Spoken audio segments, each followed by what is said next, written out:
Hey again, everybody. Here we are in IGN's secret underground test bunker for pinball machines, and we have a new pinball machine here in the corner, Avengers Infinity Quest. We're going to unbox it and see what's inside.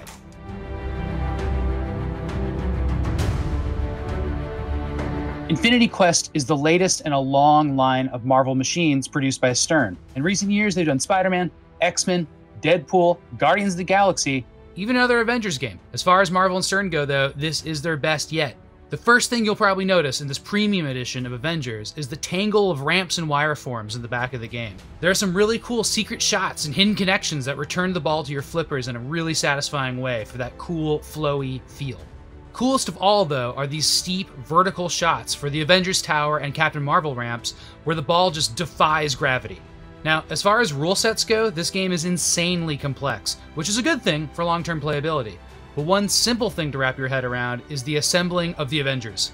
Each shot is tied to an Avenger, kind of like my personal favorite games, Monster Bash and Lord of the Rings, so making a bunch of the shots a bunch of times is a pretty easy goal to understand, but it can be pretty hard to accomplish. For assembling the team, you get to play one of 3 wizard modes, the first of which is a really unique mode that gives you a limited number of flipper button presses to hit shots and collect the soul gem. You can drain as much as you want, but any extra fancy flipping is only going to hurt you. Now, speaking of the soul gem, collecting infinity gems is the overall goal, just like you'd expect. But to accomplish this, you need to start modes in this neat spinning disc that Stern is calling Doctor Strange's Sling Ring.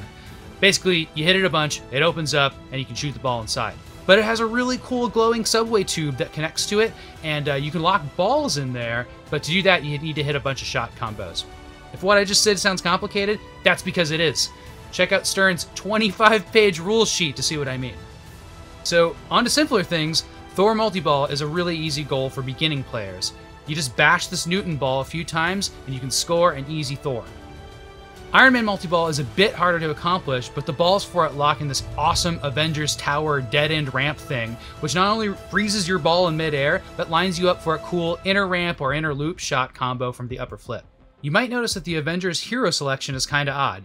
This is not based on the MCU movies, so there's no Spidey, no Guardians. They each have their own Stern games. But generic voices aside, the art is great. It has an awesome orange and purple classic Thanos comics vibe. The animations are all custom but aligned with the playfield theme well. It just looks really good.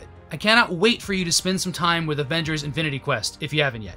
It combines rules inspired by some of my favorite games with a perfect theme, a totally fresh and fun layout, and nearly every shot seems to be a twist or a new take on an old one.